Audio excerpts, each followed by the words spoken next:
Hello, good morning, everybody, and Happy New Year. Hope you had a lovely Christmas holiday and a little break over the last bits of 2023. My name is Chloe Tetro, and I'm the health coach here with Ready Care. And for this morning, we're going to be looking at something that we cover basically every year, and maybe twice a year after the periods in summer as well. But basically, it's how to get back on track with your nutrition, fitness goals, whatever behavioral type goals you may set yourself. Um, Over the year, I know that the holiday period can be a little bit of a departure from our usual ways of being. So I thought I'd dedicate the morning just to the morning, not the morning, don't worry, it won't be that long. Just about 20 minutes this morning to have a look at some tips, tricks to get you back on track. Things that have been proven to help from a neurological basis, and just things like tips and tricks that we've all picked up along the way that might be helpful for you guys. So setting the stage, what actually what's happening with post-holiday behavior after the holidays? And there's that period of time, there's the 25th, 26th, there's the week that time forgot, and there's New Year's. And then depending on how long somebody's break is, most people start to say, I don't know what day it is. I don't know what time of year, week, whatever it may be. We start to feel really out of sorts. We start to feel like our own routine has kind of totally jumped out. But as well as that, what can happen is something that is known as decision fatigue and ego depletion. What's meant by that is every time that we make a micro decision, some of that decision fatigue comes in. So during the holidays, we're always bombarded by choices. There's an absolute abundance of things that would be slightly outside of the norm of what we would usually have. And as these compound, it can make somebody just look, oh, I'm tired of it all, just it's grand. It starts to impact our ability to make decisions that we would stand by long term. Overindulgences in things like food, activities like going out for drinks, and sometimes actually the emotional stress that particular season can contribute towards these feelings of ego depletion and decision fatigue. Now, what's great about the timing of something like the new year, what's great about start date, end date with regards to the holidays is that for most, now not everybody, but for most, there's a fairly clear cutoff point. There's a cutoff point of back to work, back to school, back to routines. And lots of people utilize, 1st of January, there's that kind of joke in the gyms and in the health and fitness industry that you're never as busy as you are on the first week of January. But what's happening there is a phenomenon called the fresh start effect. It's when lots of people all together will decide on this particular date, I will start behaviors again. And that can actually really, really help to aid individuals towards pursuing their goal after that particular significant date. It kind of gives the psychological reset point. And if you've been in the kind of no man's land of what day is it, my routine's all out of sorts, I don't know when to go to sleep, wake up, eat, exercise, all of these kind of things, it's a really, really good 0 point back into, okay, we're back on track. And it's giving yourself a particular date and honoring that particular date. Now, it can be a little bit easier if you partner up with somebody else. There's always that kind of social priming of if we're doing it with somebody else, it's always a little bit easier. Now, that can be things like joining a class or deciding with a friend or family member on this particular date, we begin, new behaviors into the year. If you set yourself very small, very achievable, smaller goals, don't worry about doing everything all together at once. It's going to help to combat that decision fatigue, which kind of gives you that gradual return back to routine. And that's what most people say is they're kind of just fed up. They're fed up of trying to decide things, and there kind of comes that point where they go, oh, jeepers, I don't care anymore. What we're trying to do is combat that by going back on a particular date, your reset point, honoring your reset point, and giving yourself small, achievable, decisions to make. And being aware that decision fatigue is a thing. So don't take on too much, because that's the flip side of this, is lots of people who try to put lots of different things in the new year. I'm going to stop smoking, run 5 miles a day, spend 2 hours with the kids every day. And it's just an awful lot all at once together. And unfortunately, that's not really how the brain works. You can kind of punish yourself into doing particular things for X amount of time, but after a while, again, decision fatigue and overall fatigue, it's too much output and too much change for one particular point of time. So decide on small habits and they will accrue. And what I mean by that is, when you see yourself, people say it for going to the gym, they'll say, don't worry too much. If it's your first time going to the gym, worry about getting through the door. And that sounds very, very small for lots of people. That'll say, oh, but that's rubbish. And it actually isn't. What we're trying to do is remove the resistance to change, remove the fear associated with a new activity. And each time that you successfully complete the small part, the 1% that day, you're going to set off what's called a dopamine feedback loop, which leads me on to our second little point here, power of habit. Bing, bing, bing. So as I've said many times, ironically, with the brain, habit formation is repetition. That's how we come about so much of our automatic behaviors. And as much as 90% of our behaviors are automatic behaviors, they're subconscious, they're under our field of awareness. We just happen to do them every day. You wake up, you might check your phone, you go to the loo, you put on the kettle, you do these things. All of these things are kind of prescriptive. You don't have to think. You can be fully thinking about something else, giving that thought your full attention, and your body will walk you through its particular morning routine, its particular habits. And we have those habit stacks all throughout our day in lots of different environments with things called cues. So the cue could be, I wake up in the morning, this is my environment, I'm seeing my toothbrush, I'm seeing the kettle, I'm seeing lots of different things. That'll tell your body to adapt a particular behavior that goes along with it. So what's good about giving yourself small achievable steps is, when you successfully complete that initial step, it's going to reward you with dopamine. Dopamine is very good in helping a person get from A to B. It's the kind of jump in between. As that kind of sticks in, you're going to start associating that positive feeling with whatever behavior you have just done. So your brain is forming connections the whole way. It's forming these kind of pathways that it associates. For me, this morning, I associate the kettle with my little sit down with my cup of coffee. That feels to my brain like a reward. It does not feel like a punishment. So every day, the script just goes written, and it's a lot easier to complete these types of behaviors. So if you have new behaviors or old behaviors you're trying to get back into, start very small, start with the smallest step towards it, and fortify that little habit connection that your brain starts to make. The connections are in the basal ganglia of the brain, for those interested. Lots of people aren't interested, but I find that very interesting. And that habit root, the habit loop has the 3 parts. It has the cue, the visual cue, the routine, what you do, and the reward. So cue, routine, reward. It's really important after the holidays to start to create new cues that align with healthier habits that you want. So for example, lots of people will say, if you place your running shoes by the front door, you'll see them every time you pass the front door.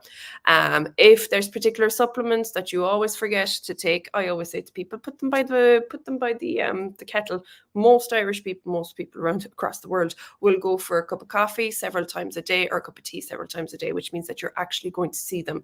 When things are packed away, out of mind, out of sight, which is great for when you're trying to break a particular behavior. So for me last night, my cue that I very quickly decided I needed to put out of sight, out of mind, was the box of celebrations that was in the sitting room that my friend had dropped over, because basically you don't want to place yourself in a position where you need to utilize willpower. Remember, there's a fatigue point that comes with willpower. We want to make the least amount of decisions as possible.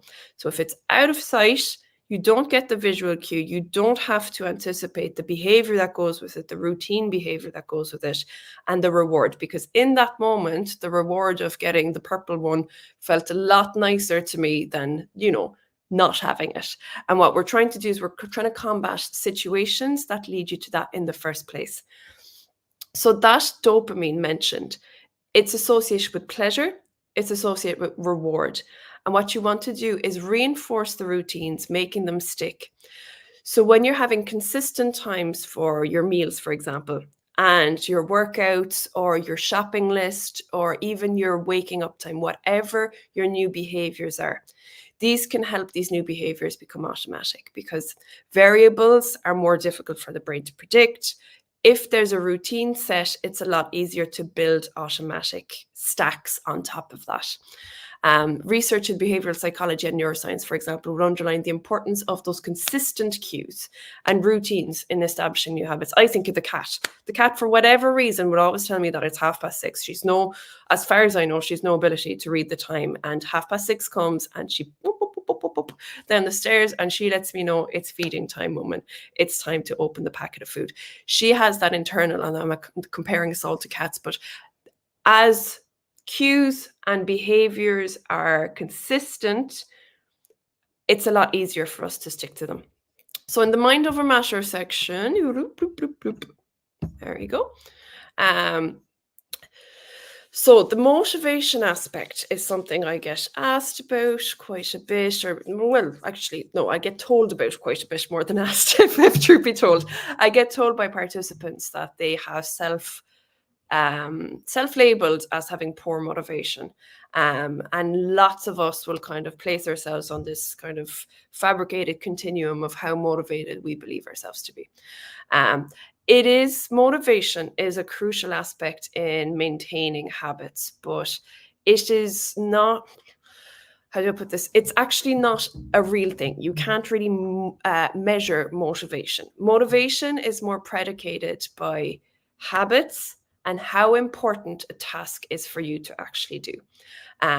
If you can really tap into why you want to do something, there's the two parts working together. There's your brain circuitry, which is like the hardware. It's just doing its thing. And the more reinforced the pathways become, the easier it becomes for your brain to go there, because your brain's trying to conserve energy for you, believe it or not. So it'll just go, what is the simplest route? Those are why we operate so much on automatic behaviors. Now, when it's creating new circuitry, it fights a little bit because it's going, what's happening? It's taking an awful lot of energy to deviate from the norm. I'm not loving this. What's happening? So in those moments, we want to harness that reward. We want to harness intrinsic motivation. What is important to you about doing this task? And really, really sink in as much as possible with it, because your emotions have the greatest pull towards something or draw back away from than anything else in your system.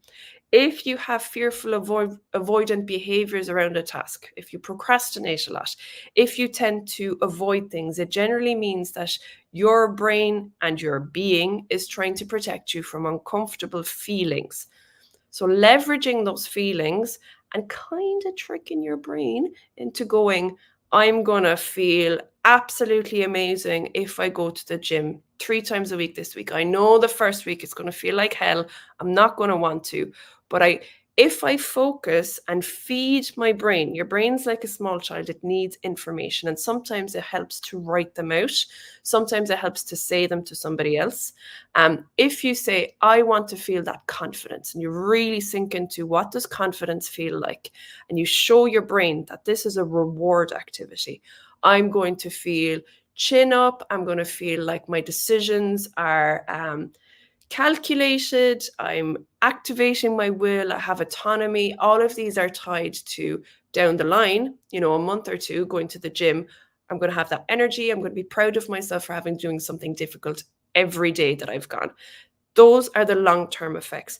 You need to know what those are while you're implementing new behaviors. You really need to sit into the awareness of how is this feeding my reward system, because your brain is going to fight you, and it will fight you so much less if you can tie a reward to it, if you can tie any type of reward, that'll give you that push, that motivation. Some people keep journals.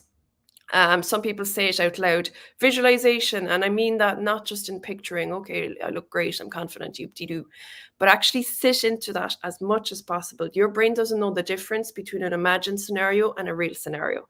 That's the beauty and the beast of the brain, where if you imagine, I don't know if you've ever worked yourself up into a hysterical, anxious state by imagining the worst case scenario, and your body starts to sweat loads, and your heartbeat goes, and you kind of feel sick, and you can't think anymore because you're so rushed with cortisol.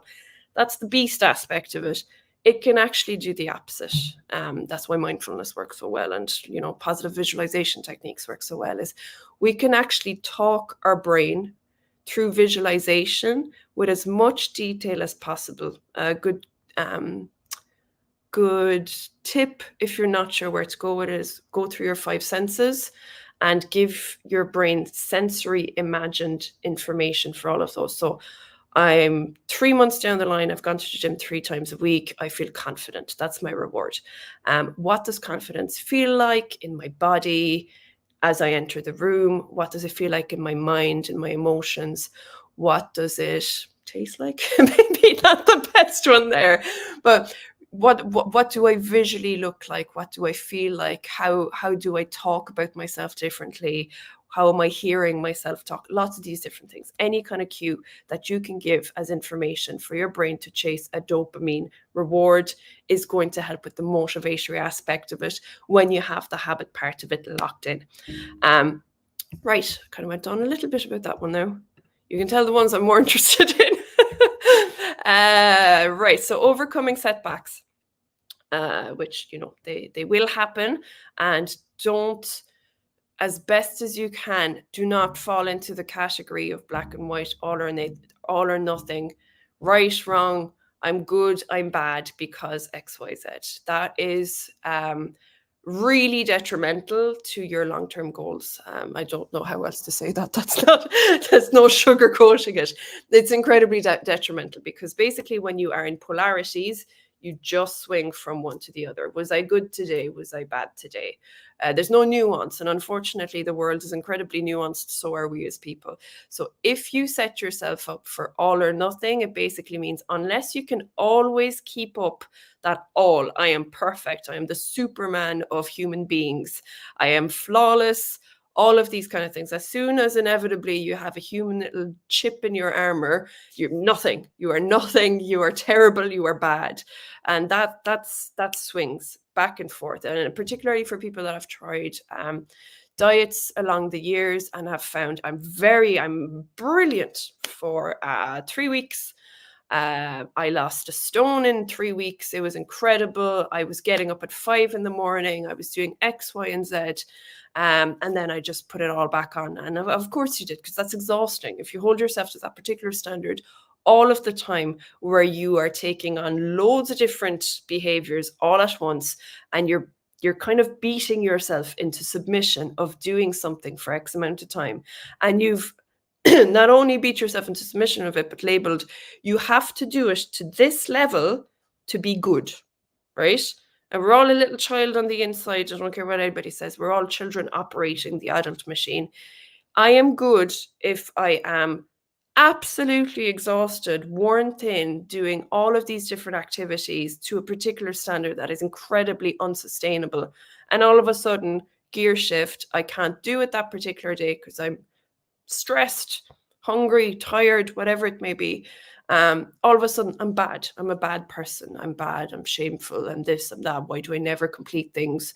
All of these kind of self-messaging that come. This is a kind of downward spiral. You're going to start to feel absolutely rubbish about yourself. You're going to start to take on all of these messages.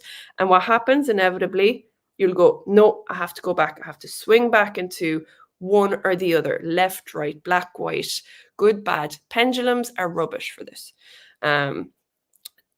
They don't work. They don't work long term. They don't work to a degree that you're going to enjoy any part of the process, and actually give yourself a little bit of compassion, which goes an awful long way in taking on habits. So do realize setbacks happen. Adopt the opposite of a black and white fixed mindset is what kind of corporate talk would be around it.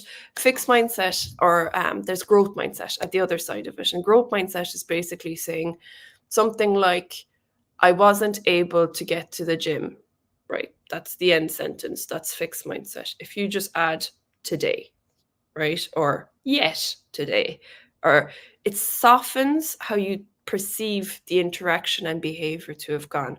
And it kind of gives you back a degree of, okay, I'm a human being. I can't do everything all the time at a particular level. Sometimes my best is 50%. Sometimes for something to be sustainable, I have to take a break. Really, really giving yourself that opportunity to be human. I was trying to think of another word for it, but no, self-compassion and drawing inspiration from other people's success stories gives you a good emotional support that's needed for bounce back.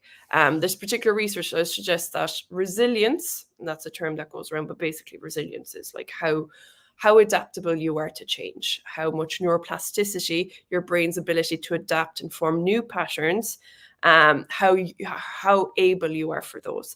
And it's in letting go of the desire for a fixed yes, no, black, white, that you're able to adapt. When you're adaptable, you're resilient. It means you bounce back from setbacks a lot quicker. So when you understand and leverage that, it can really help in overcoming those setbacks and allowing you to form better habits in line with not beating yourself up all the time, because that would be absolutely no fun for you or for any parties involved. So personalize your approach is just a very quick one. Is if you hate going on the treadmill, don't go on the treadmill. Go for a Zumba class. I would hate a Zumba class. I'd be all elbows, all ears, and probably damage myself and somebody else. I'm not going to, create my plan, my fitness plan for the year by going dance classes, Zumba classes, synchronized swimming. I'm being a bit facetious now going in with it, but basically make sure that what you are trying to form is in line with who you are. And that sounds very simple, but I've been guilty of it. I know lots of clients have had difficulty and challenges in the past with sticking to particular things because they might go, oh, running's a good fitness goal. And they'll have tried it, they'll have gone a few times, and they'll just go, I just can't get into it. I think it's boring. I don't live in a particularly nice area, and it's kind of depressing just running through it. I don't drive, so I'm not going to drive out to the woods with a group or whatever. It just doesn't really suit them. It doesn't suit their context, their enjoyment, any of those particular things. So forcing a square peg in a round hole is just going to break the toy and probably yourself in the process, because you don't want to be taking on those self messages that you're bad, or that you're lazy, or that you're a shameful spiral, because you don't genuinely enjoy the activity you have picked out of the air for yourself as something you should be doing. If you love sociability, if you love good chat, have a little group. You have a little WhatsApp text group, and you'll go, 3 or 4 of you will be go out for a natter and a walk, in 2 hours. And that's something that at least there's the social priming, there's the cue of getting a text, especially if you've particular days in the week that you go. The very virtue of the fact that it's Wednesday is your cue. It's already your cue. Your brain will go, it's Wednesday, this is the day that we do X, Y, and Z. So having those particular tailored, structured needs is going to really, really help you to do those activities. Do something that you enjoy, and you've already tapped into your dopamine system. You don't have to force it. You're already tapping into it. Measuring progress, not just about the scales. The scales comes into it, obviously, if weight loss is, your primary goal. Primary goal is weight loss. It's good to track that. You're just hands down, it's good to track it. I know I work with some women in particular, and they have had poor experiences with with body image, being quite neurotic in tracking of particular weight. And in those instances only, I would say, if it can lead to those tendencies that make you uncomfortable about your relationship with your body, in those cases, absolutely measure them in other ways.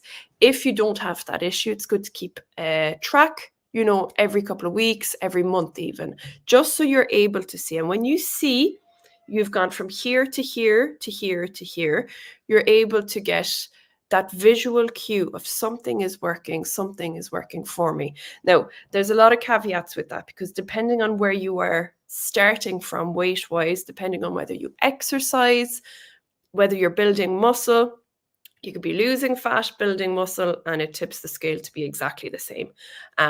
So do give yourself other progress measurements. Things like, how is my energy today? How's my sleep? How is my digestion, for people that are changing their way of eating? How am I feeling in myself? Pick out what are the important things for you to track, and that's very different person to person. I'll give you an example. I started a habit of playing music more often. And for me, it wasn't, I have to play for 30 minutes every day. It was, I wanted to be able to pick it up, enjoy it, put it down.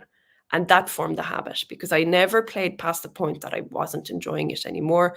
But the habit is now formed that when I see it, because I leave the guitar out, I'll pick it up, give a little bit of a play, put it down when I've had enough. And it's really being able to measure. For me, what I'm measuring is the fact that I've picked it up. I've picked up the guitar every day this week, for example. It could be things like, I feel more in control of my health. I feel more in control of my decisions. Which brings me to my last point. You'd be like, phew, I thought this was supposed to be a short one, Chloe. Build sustainably. Give yourself the gift of, and that's kind of tying back into some of the previous points. Go slow, go easy with things. Long-term habit maintenance is a project of ongoing self-reflection, which sounds very boring and labor-intensive, but really it's part of it. You have to be able to self-reflect, course correct, be adaptable with things, and find sustainable practices that support health and your well-being over time. Life changes, habit changes. If your timetable has changed, it's no longer feasible for you to add going to the gym on a day that's now double packed what it was 3 months ago. Change that if it suits you. Go back to your plan. Your plan should be a living, breathing organism that is able to adapt to suit you. You're not a slave to the program, man. The program should work for you. Which basically means that it should adapt and change with your needs. So being able to see, as I said before, if a rest day is sustainable for you long term, that's what it's needed. With food, for those of you following the food protocol that we offer, we often start the sessions by saying, if you can do 85%, 90% is excellent, but even 85% of this food dietary protocol, you're going to see the benefits. And that allows for deviations that stop people from feeling like they're totally missing out on simple pleasures in life. Once in a while, measured, balanced approaches to deviations, and allows people to feel like, just because they're not perfect, just because they allow themselves, particular things that put that chip in that Superman armor, it does not mean anything about who they are, about their ability to self-manage their health. It is incorporated in there. It's that we're going for the middle pillar here. We're not going for extremes. We're going for sustainable, balanced approaches to, how do you feel? Is this benefiting you long term? Are you seeing a reward? Are you seeing a benefit for it? And if not, maybe it's time to change up the plan. Right. That's my getting back on track. I would say, look, major one as well is visual cues. Get things out of the house that you do not want, because you don't have to adapt willpower if it's not there. And with willpower fatigue, decision fatigue, it's a lot easier to say no to something and be happy with whatever lovely, healthy, nutritious food you have in the house if you don't have to be thinking about ice cream in the freezer. But that's my lesson from last night anyway. Hope you guys found something helpful in that, and we will be chatting to you next time. Have a lovely rest of your day, rest of your week, and lovely new year. That's me. I'm out. See you later, lads. Bye.